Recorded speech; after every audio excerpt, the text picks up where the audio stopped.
podcast, o Happy Hour. Hoje a gente fazendo a parte 2 do nosso especial com o nosso querido amigo Alan Skarbnik. Antes da gente começar, só gostaria de reforçar que as nossas opiniões são exclusivamente nossas e não são nada relacionado aos nossos hospitais, clínicas e, obviamente, qualquer outra relação que a gente tenha. E as suas opiniões são erradas, em geral, também. Eventualmente. Mas hoje eu não tô aqui para dar opinião, eu tô aqui para perguntar. É isso aí. E a primeira parte que a gente fez... aliás, antes de eu começar a falar, vou passar a palavra pro meu amigo Fábio. Obrigado, Guilherme. Obrigado, Alan, tá aqui de novo. Despeito dos contratempos, deu tudo certo. E a gente vai poder gravar um segundo episódio com você e tal. Eu esqueço que 3 da tarde do Brasil é 4 americana, né? Esse é o horário. Mas tem a questão do fuso horário. Do fuso horário para trás, pra né? trás, Sempre põe aquela hora extra. E lembrar brasileira. Que estamos aqui sem também Renato Centroni, que está muito ocupado para este podcast. É muito ocupado para mim. Exatamente. Eu acho que você está sem moral. Beleza. Centrone, putz, aí eu não sei o que eu vou fazer agora. Bom, mas obrigado por ter vindo mais uma vez. Então, Claro. só fazendo uma recapitulação.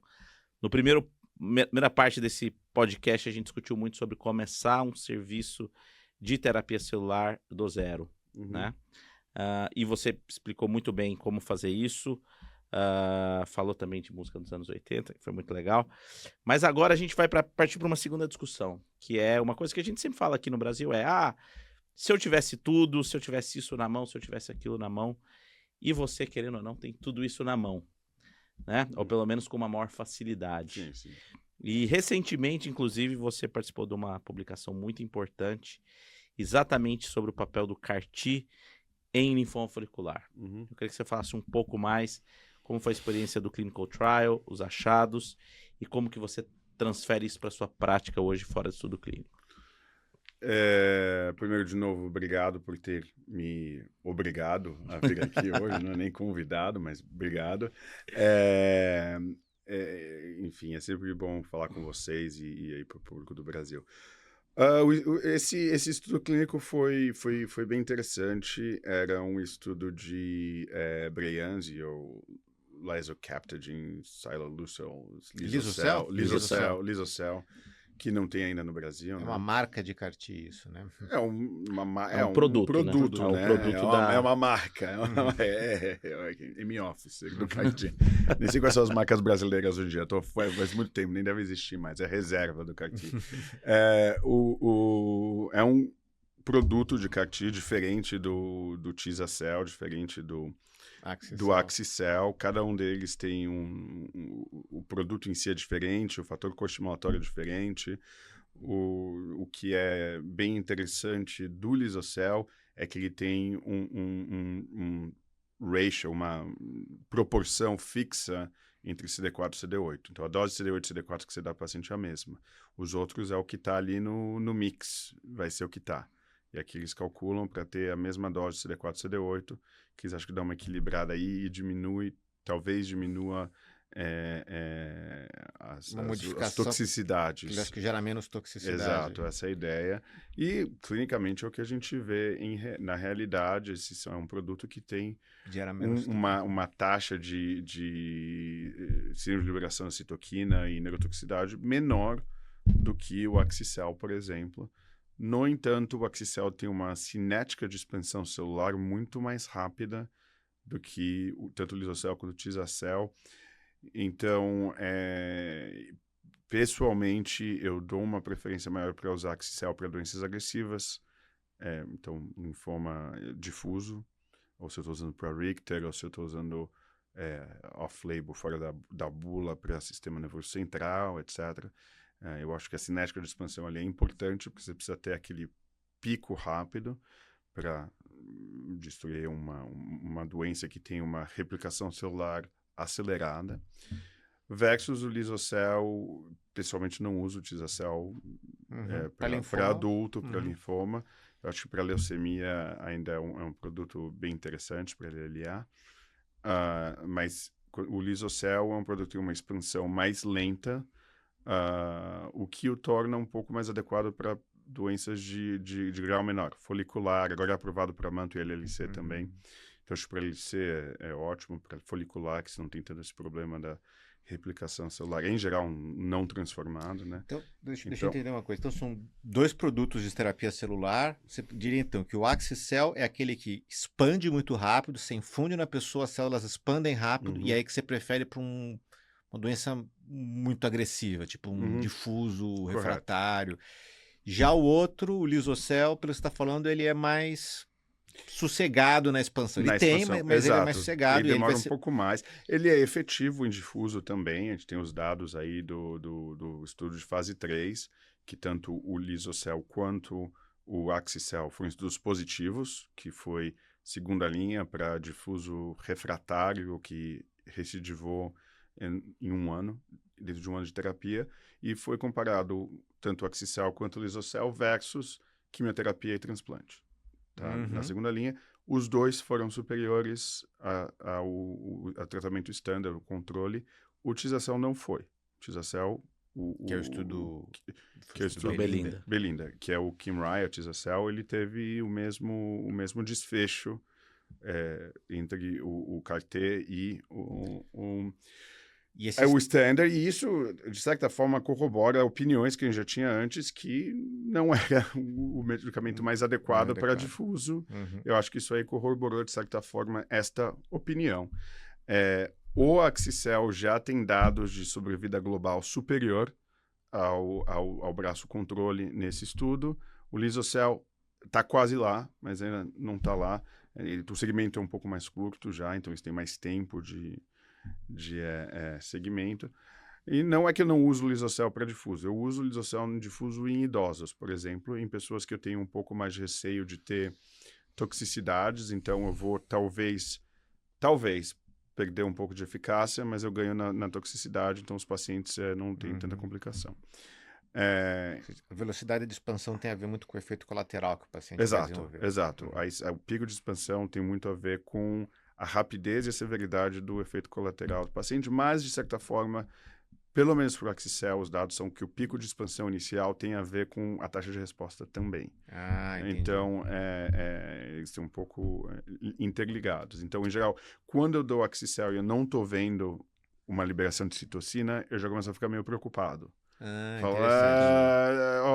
proteína C reativa não está subindo, a feitina não está subindo, será que essas células estão expandindo? Às vezes a gente tem um pouco atrás, porque a gente espera isso em torno do dia 3, 4, de ver esse pico, até mais cedo, de vez em quando. Então eu já começo a ficar meio preocupado que não vai expandir suficientemente. A gente se surpreende, mas tem estudos mostrando, você não precisa ter CRS para ter efetividade. Na minha experiência clínica não é necessariamente real isso, mas, enfim, com o Lisocell eu não me preocupo. Se não tem CRS, ótimo, é o que eu queria. Isso aí você tem uma persistência um pouco maior das células, o pico de expansão é mais longo, tem essa proporção fixa entre CD4 e CD8, que talvez diminui aí a toxicidade. Então, eles estavam... a Bristol Myers Squibb, que é a companhia que comprou a Celgene, que comprou a Juno. Então, a Juno que produziu o Lisocell, a Juno foi comprada pela Celgene, a Celgene foi comprada pela Bristol. Então, esse foi o processo ali desses anos. Então, eles se comunicaram comigo, tendo interesse de que a gente participasse deste estudo em folicular e zona marginal,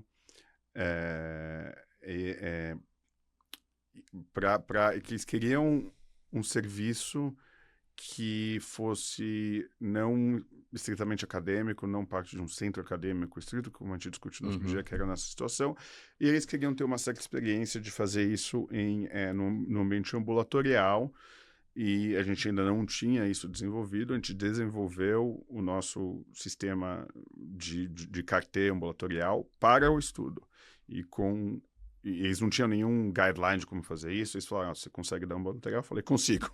A gente fez para isso. E, usando essa experiência, a gente transferiu isso para o difuso, para o manto, com os outros produtos, porque a gente teve uma experiência muito positiva com esse estudo. Só para entender, é um estudo, então, para pacientes com linfoma folicular. Ou zona marginal. Ou zona marginal, após quantas linhas? Exato. Então, eles tinham 4 coortes no estudo. Não era randomizado, é um estudo de fase 2, braço único. todo mundo recebia tratamento. Então, eles tinham um braço, uma coorte para segunda linha, mas tinha que ser POD 24, ou ser de alto risco com Modified Guelph Criteria, quando fosse o tratamento, mas eles tinham uma porcentagem de pacientes que tinham CPOD 24 ali. E, para quem não sabe, POD 24 é Progression of Disease in 24 Months, então é 24 meses depois do início da terapia. Eles tinham, no estudo inicialmente, eles mudaram um pouco qual era o critério do POD 24, era a progressão em 24 meses do diagnóstico, tendo tido uma linha de terapia no meio. Então, na verdade, alguns pacientes tinham uma doença mais agressiva, que são pacientes que foram diagnosticados, precisavam de tratamento e progrediam dentro de 2 anos. Na atualização, eles estão expandindo esse estudo agora, vai mudar para ser o que é realmente a deficiência de POD 24. A gente sabe que esses pacientes têm doença mais agressiva, eles têm uma mortalidade muito maior comparado com os pacientes que têm progressão de doença após 24 meses. O estudo LinfoCare, isso demonstrou claramente essa diferença em sobrevida. E esses são pacientes que a gente não é fácil controlar a doença desses pacientes. Eles estão flertando com virar um agressivo, com transformação, etc. Estão quase lá, mas não necessariamente lá. Então, essa era uma coorte menor de 20 pacientes. Aí eles tinham 2 coortes de 40 pacientes cada, se não me engano, de terceira linha ou quarta linha. Então, terceira linha ou quarta linha ou mais, para folicular. Eles tinham um de zona marginal, que era terceira linha ou mais, e os pacientes teriam que ter recebido alquilante e rituximab em algum momento, então terceira linha para frente. Então, recentemente era um estudo de vários grupos de linfoma folicular, a maioria deles, ou zona marginal, a maioria deles terceira, quarta linha ou terceira linha, segunda linha apenas se fosse um cara... pouco mais agressivo. Uma doença que é o segundo tratamento, mas ele tem uma doença agressiva, progrediu em 2 anos e tal. Exato. Que é um que a gente chama de unmet need, né? É uma coisa que a gente realmente não sabe direito como tratar, não tem uma otimização do tratamento ali. É o paciente, será que eu vou dar lenalidomida, rituximab, paciente de segunda linha? Em geral, se for mais idoso, talvez sim. É um paciente que até um momento mais próximo agora, o paciente que eu daria um R-CHOP e fazeria um transplante autólogo, em segunda linha, se ele fosse jovem, por exemplo, sabendo que é um paciente que tem um risco maior, que a gente poderia, provavelmente com isso, né, aumentar aí a sobrevida livre de progressão do paciente, talvez aumentar a sobrevida. E isso também não é baseado em dados de estudo de fase 3, é o que a gente fazia porque... É uma doença mais agressiva e, bom, a gente tem medo, trata da melhor forma que a gente acha. E esse estudo observou o liso-cel nessa população de paciente. Ele foi publicado há 1 mês e pouco, mais ou menos. A gente apresentou ele no ASH, no ano passado. No ASCO apresentaram a terceira e quarta linha. No ASH a gente apresentou os dados de segunda linha. E agora publicou os dados das 3 coortes de folicular. De marginal ainda não está publicado, a gente ainda não apresentou, porque demorou um pouco mais para recrutar, uma doença bem mais indolente. Bem mais indolente, exato. Então, assim, o que me impressiona no resultado desse... Primeiro, a experiência em usar liso-cel ambulatorial foi fantástica. Os pacientes vinham, a gente seguia o paciente, na primeira semana a gente seguia todos os dias, de segunda a sexta, né? Sábado e domingo a gente não precisava seguir. Na semana seguinte a gente seguia ele segunda e quinta-feira, 2 vezes por semana. Então o paciente ficava em casa outros dias, a gente liga para o paciente no fim do dia, cada dia, para saber se está tudo bem, se os sinais vitais estão adequados, etc. Você tinha usado algum gadget? Nada. A gente dá um guideline para a família do paciente testar em casa e a gente fala, paciente, compra um termômetro, compra um oxímetro de pulso, que lá custa $15, $20 na farmácia, e um monitor de pressão arterial. Os questionários, quem aplica? A família mesmo? A família aplica. Tá. A gente aplica no dia que eles vêm, mas em casa a família aplica, faz tudo direitinho, anota, tem um diário de medicamentos que eles têm que seguir todo dia, marcar o que tomou. Tomou o fluconazol, tomou a levofloxacina, tomou as profilaxias, tomou tudo. Tal, no dia, quando eles vêm, a gente checa que está tudo marcado, que os caras estão tomando direitinho. Mas, enfim, foi uma experiência fantástica, porque os pacientes se deram muito bem, não foram hospitalizados, não precisaram ser hospitalizados e tiveram uma resposta fenomenal. Então, agora publicou, focando aí no dado de POD 24, 96% de resposta completa. Em POD 24, que você tem de 96% de resposta completa em pós-24 folicular? Nada. E segurança, o que você diria dos efeitos colaterais? Assim, tem síndrome de liberação de citocina, isso é esperado, não foi menos do que a gente vê com difuso, até porque com a carga tumoral, etc. Teve neurotoxicidade, em geral, muito manejável isso, a gente maneja grau 1 de CRS ambulatorial do tocilizumab para os pacientes. Tem alguns que você até pode esperar um pouco para ver se precisa ou não. Às vezes passa com Tilenol, né, que é só uma febre. A longo prazo, citopenias é um grande problema. Hipogamaglobulinemia em uma porcentagem dos pacientes. Eles não necessariamente necessitam receber infusão de imunoglobulinas depois, né? Alguns precisam se tem recorrência de infecções respiratórias de vias aéreas altas, em geral, porque é viral, que a gente se preocupa. Foi logo durante o Covid, então alguns pacientes tiveram Covid depois de ter recebido, etc. Tem um paciente que teve Covid bem complicado, ficou vários meses no hospital. Isso já, o linfoma dele estava em remissão, foi 1 ano depois da infusão celular, só que, enfim, ficou bem. Então, e para a terceira e quarta linha foi cerca de 90% de resposta completa também. O segmento mediano foi de 1 ano na apresentação. A gente vai fazer um update de 2 anos, provavelmente, esse ano, estamos vendo os dados. E desses pacientes em segunda linha que tiveram 96% de resposta completa, ao final de 1 ano estava em 89% e 90%. Então, se manteve naquele ano, né, que a grande preocupação é recidivar, né? O que a gente usava como uma regrinha 2 anos que o cara em folicular, você teve essa remissão, provavelmente na próxima linha é metade desse tempo que você vai ter remissão, que é o esperado aí, não é uma ciência totalmente acurada, mas é em geral o que a gente espera. Então, ver 1 ano de persistência da resposta completa nesses pacientes é extremamente interessante, então acho que vai mudar bastante aí o cenário para o folicular. E esse estudo levou à aprovação do Lisocel hoje nos Estados Unidos? Para folicular, sim. Para folicular. Como que ficou a aprovação? Terceira linha? Terceira linha. Então, o FDA aprovou para terceira linha e quarta linha. Tá.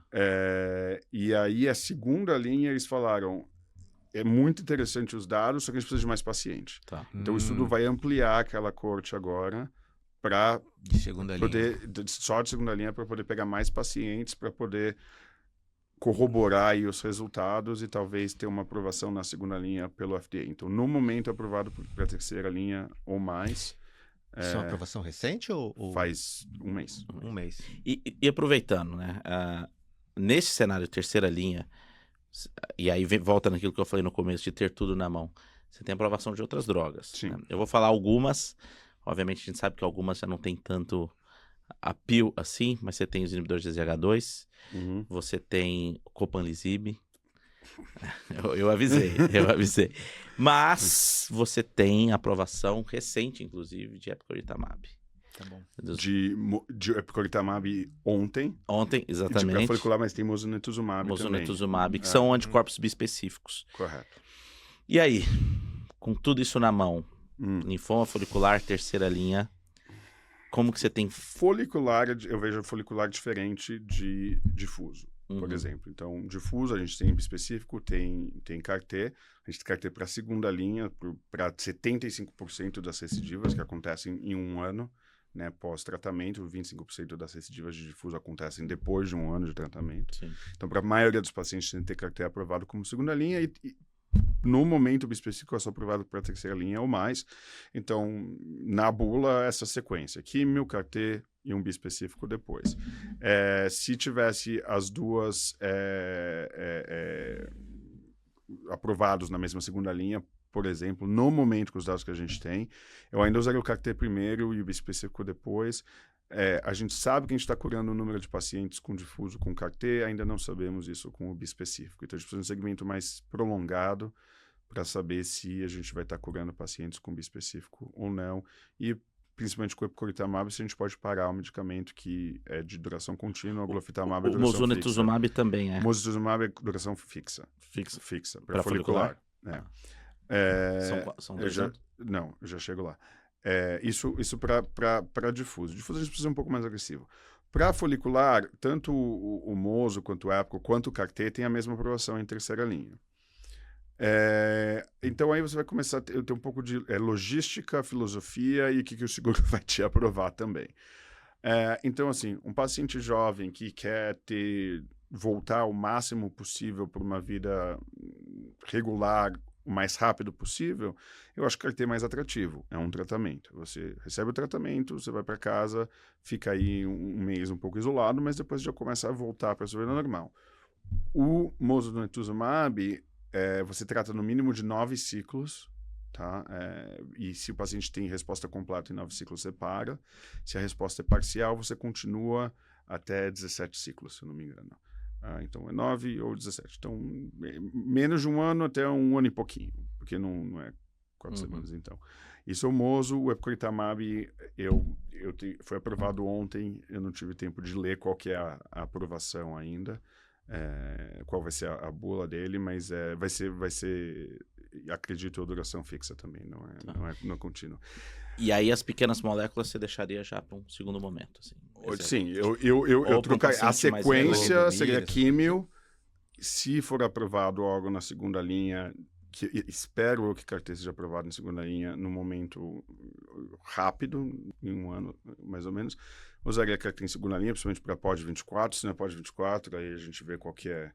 Lena, Ritux, tudo bem, tá ótimo, beleza. O cara demorou 6 anos para recidivar, até usar quimioterapia de novo e monitorar, tá beleza, mas para os pacientes que precisam, então estou vendo um paciente mais agressivo, seria um Carté, depois bispecífico, ou se usasse bispecífico, o primeiro Carté seria depois.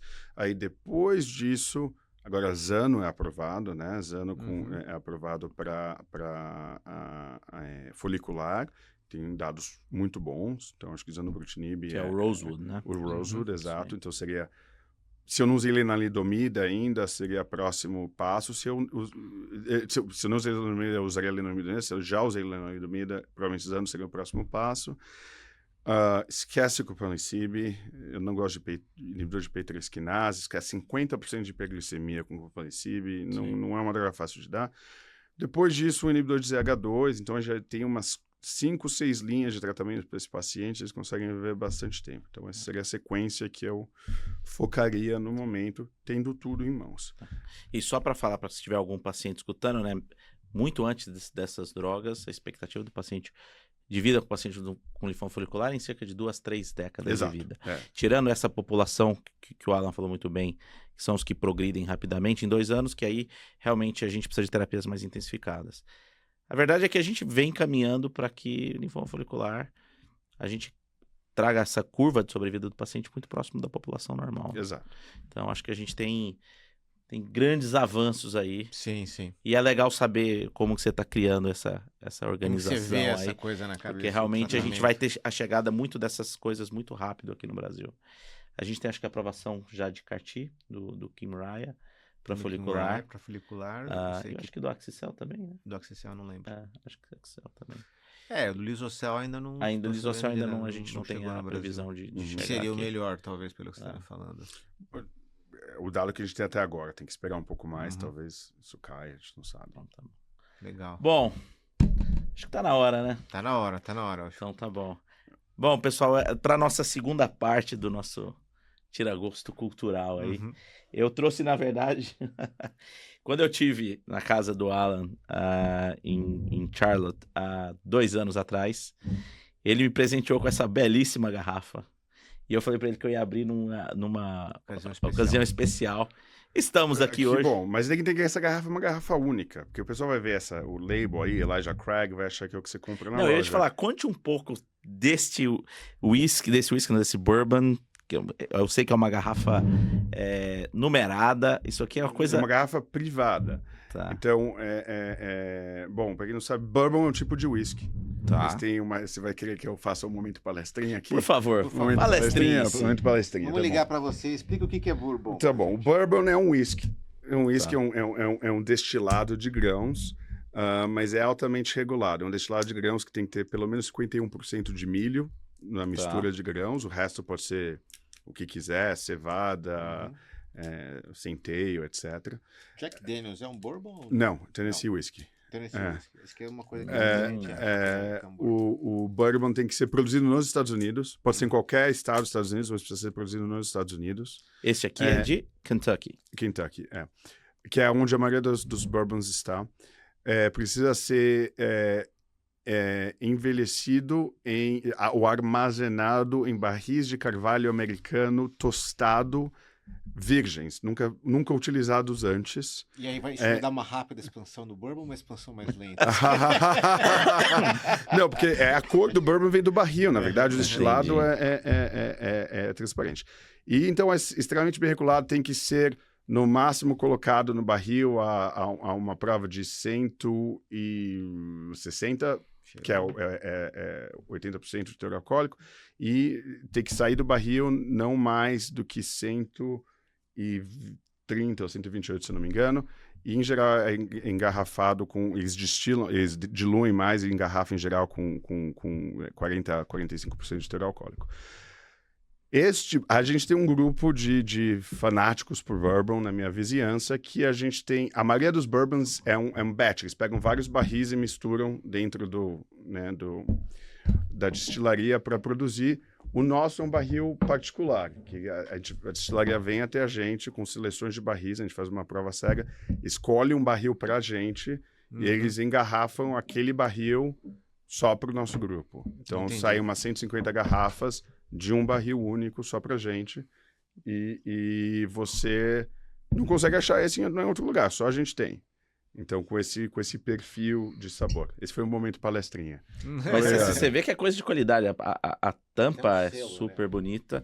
E a gente vai fazer uma Private Barrels, degustação aqui do Elijah Craig, barril número 6128488.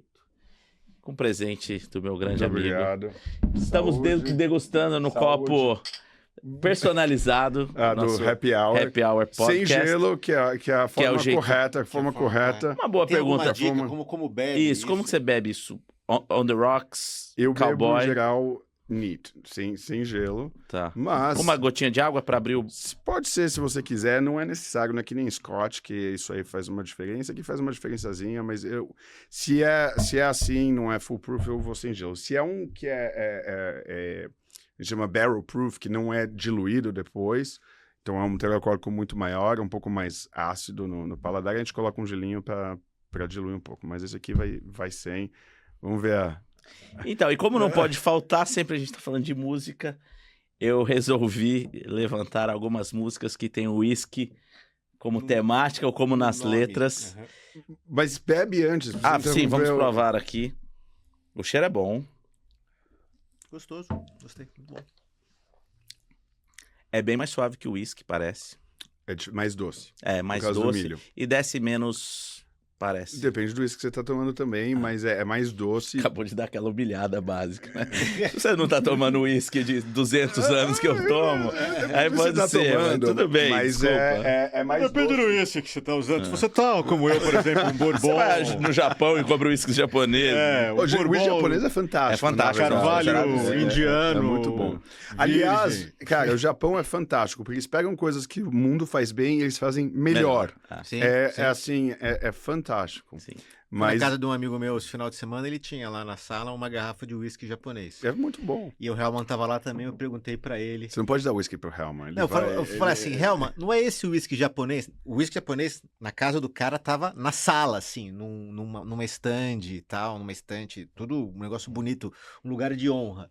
Eu falei, Helman, não é esse o uísque japonês que você ganhou do paciente? Ele falou, eu dei pra uma pessoa, eu dei pra não sei o que. Eu falei, pô, Helman, ele não valorizou muito o uísque. Bom, excelente, cara, gostei. Eu não sou um grande tomador de destilados, mas achei bem suave, bem... eu também não sou muito especialista em destilado. Mas achei gostoso, cara. Muitíssimo obrigado. De nada. Bom, pela então você abriu agora, agora já tá pronto pra ser degustado. Não sei se eu me sinto insultado ou honrado. Não, eu cumpri a minha... Eu cumpri a minha Por promessa. favor, senhor Scarpenic, honrado. De abrir num momento com você adequado. num momento adequado. Fechou. Bom, mas eu ia falar da sua lista rapidão aí. Eu fiz uma lista rápida de músicas que tem o whisky como temática. Tive mais dificuldade que eu imaginava, pra falar a verdade. Eu só conheço uma. Deixei algumas de fora. Whisky a Gogô. Deixei algumas de fora pra ser criticado. Tá? Ok. Eu já sei, inclusive, a que o Pires vai falar, já deixei de fora. Porque Whisky in the Jar, você deixa Não, fora? lógico que não. Calma, passa conhece. pro lado aí, por Que favor. que esse aqui que Passa pro lado que a gente vai aparecer. Pro lado? Não. Não, era pro outro lado. O outro lado você colocou Pra isso esquerda. Não. Você colocou isso aqui no... Ah, tá. Não, tá certo. Deixa eu puxar aqui pra cima. Aqui, a primeira? Isso. Tá bom. Vai lá. Apresentação. Então, obviamente, não pode faltar Roupa Whisky a Nova, Gogô. Whisky a Gogô. Diz que é de 1984, fiquei sabendo. Gosto... Abertura da novela Um Sonho a Mais. isso eu já não saberia. Mas devo não dizer lembrava, que eu não ainda, via muita novela quando ainda era irei fazer um tiragosto cultural sobre Roupa Nova, porque eu acho uma banda underrated. Como eles Uma foram muito... banda fenomenal. Roupa Nova é o Toto do Brasil. Exatamente, pronto. Toto do Aí, Brasil. era isso que eu ia falar. É o Toto do Brasil. Toto do Brasil. Os melhores músicos de estúdio se juntam e começam a fazer música atrás de música. E tem uma particularidade muito interessante que depois eu vou contar no dia do episódio, então fica o spoiler aí mais pra frente. Mas o Whisky a Gogô é um clássico, todo mundo sabe a letra, todo mundo conhece. O Whisky a Gogô é um bar em Los Angeles Isso. que muitos artistas começaram lá. Começaram tocando lá. Tocando lá, The inclusive Doors. The Doors, Guns N' Roses tocou Guns N' lá Roses. pra começar, então, enfim. É isso aí. Na Strip em Los Angeles. Beleza, pode ir pra próxima? Pode, vamos lá. Vamos lá. Closing Time, Semisonic. Essa Uma boa, parte essa É da uma letra ótima que música. fala: excelente música. termine o seu whisky ou a sua cerveja, porque o bar está se fechando. Daí o nome Exato. Closing Time. Então não é bem... Quem vai te levar pra casa? Oi? Quem vai te levar pra casa? Exatamente, depois, exatamente. depois. Então é uma letra, uma música mais conhecida que tenha... É quase o que eles estão falando pra gente. Closing Exatamente. Exato, sai daqui. Exatamente. Sai pra lá você. Sai pra lá. Vamos lá, vamos pra tá bom. próxima. Vamos pra Número próxima. cinco. Leila? Não, é É do álbum do Leila. é do álbum do Leila. Ah. Derek and the Dominos, banda de Eric Clapton, que depois essa música ficou muito famosa no acústico. Nobody Knows When You're Down and Out, e que ele fala durante a letra que ele pagava bebidas quando ele era rico, pagava bebidas e bourbon pra todo mundo, bourbon and wine pra todo mundo, e depois ele se quebra e ninguém conhece ele. Ok. Tá bom, tá bom. Não era uma escolha óbvia, mas é uma música tudo bem, muito tudo música boa. boa. Tá bom, tá bom. Opa! Essa aí não sim. tinha como... essa é boa. Aí sim. né? Essa é boa. Aí sim. Cara, essa música... Até o Don McLean gostou da escolha. Exato, valeu. Essa, cara, se você começar a ler a letra da música e entender tudo que ele tá... Porque tem um sentido em tudo que ele tá sim, não é falando. uma tudo loucura alegorias, não é, Mel? Sim. Não é piração. Exato. É piração, assim, é impressionante a quantidade de fatos, principalmente fatos musicais, Exatamente. que ele conseguiu colocar dentro da Ele letra coloca, dessa por exemplo, a música. chegada do Bob Dylan, que é o Jester. O Jester Exatamente. stole Crown. the crown from the king, que era Elvis Presley. Exatamente. É, Bem interessante. exato. A letra é sensacional É e, muito obviamente, The Day the Music Die, tá se falando do acidente que matou o Rick Venezuela do La Bamba. Rich Valens. Rich Valens. Rick Venezuela. É o nome dele. Não, o nome oficial dele, antes dele virar o Rich Valens. Todo mundo conhece ele como Rick Venezuela. É o filme La Bamba. Só que O outro que morreu, cara, o Buddy Holly. que era o mais famoso, e um terceiro que eu não lembro agora. Ninguém se Enfim. importa. Mas é exatamente sobre isso. E ele fala que good old boys were drinking whiskey and rye. Whisky and Rye, É, é isso aí. exatamente. Whisky and Rye, que tá aí a diferença. O Rye você tem a maior porcentagem de centeio. Olha só. Momento palestrinha número Número 2. Número dois. 2. A gente Vamos lá. só vai Música três. introduzindo. Número 3. Música 3. Isso aí tá em ordem de melhor pra pior? Não, uma ordem Conforme aleatória. eu fui achando. Porque eu já ia Conforme foi criticar lembrando. isso aqui. Não. E a ordem que ele bom, foi lembrando. Tá bom. Lembrando. Porque Eu você gosta de country? gosto de country. Eu Não não sou um gosto de grande country. conhecedor. Dentro de country, essa é uma música boa. Essa música é excepcional. Muito boa. Excepcional. Dentro de country. Primeiro disco do Chris Stapleton, que ele foi bastante elogiado no mundo country. Com essa música, que é uma regravação, inclusive, chamado Tennessee Whiskey, que é um clássico. Ele fala que a mulher é como é sweet as... Smooth as a Tennessee Whiskey. Whiskey. Entendeu? Okay. Que não tem como muito não. smooth, mas não beleza. Tem. A gente tá inclusive tomando... Não é Tennessee Whiskey. Não é o Tennessee Whiskey. Tennessee Whiskey é Jack Daniels, que ele falou, perguntei pra ele. Jack Daniels. Aliás, do Kentucky, que é a área com maior calcário no solo e faz a água melhor pro bourbon. Número 3. Número 3. Palestrinha número 3. Cara, de carti a calcário. Chame Alan Scarberry. Pau. Vamos lá, número 2. Número 2. Oh! Em homenagem, não podia deixar, né? Não podia deixar em homenagem. Muito bom. Dire Straits, Heavy Fuel. Acho que o último disco deles, né? On Every Street. On Every Street é o último álbum de estúdio. Deles. Eles tiveram o On The Night, que foi o tour do On Every Street. Que, aliás, vocês querem comprar disco ao vivo, On The Night, Dire Straits, e Alchemy, Dire Straits, que é o tour dos discos mais antes do Brothers in Arms. Esse disco é fantástico, não tem tantos hits quanto os discos antigos, mas é muito mais melódico e lírico, a não ser essa música que é mais porrada. Nicotine for Breakfast and Scotch All Night. Exatamente, é exatamente isso que ele fala. Não podia faltar. E, claro... A melhor música com whisky da história. Whiskey in the Jar. Whiskey in the Jar. Vamos lá, melhor banda americana de todos os tempos. Metallica. Pelo amor de Deus. Porrada. Cara, eles são porrada, mas não é a melhor banda. Mas vamos lá, o Whiskey in the Jar é uma música... Que isso, você tá louco, cara. A gente vai discutir aqui por horas isso. Melhor banda americana? Que banda americana é melhor que Metallica? Que banda americana é melhor que Metallica? Não, banda inglesa tem uma porrada. Agora, americana não tem, cara. Se você acha que tem, eu vou ter que te levar no hospital e te internar. A gente vai discutir. Calma, a gente tá discutindo whisky aqui, a gente não tá discutindo Metallica. Vai discutir. Mas então, vamos lá. O Whiskey in the Jar é uma música irlandesa, clássica, cultural. Depois teve uma versão mais rock and roll do Tin Lizzy, dos anos 70. E esse disco do Metallica é o Garage Inc., que é famoso por várias covers, né?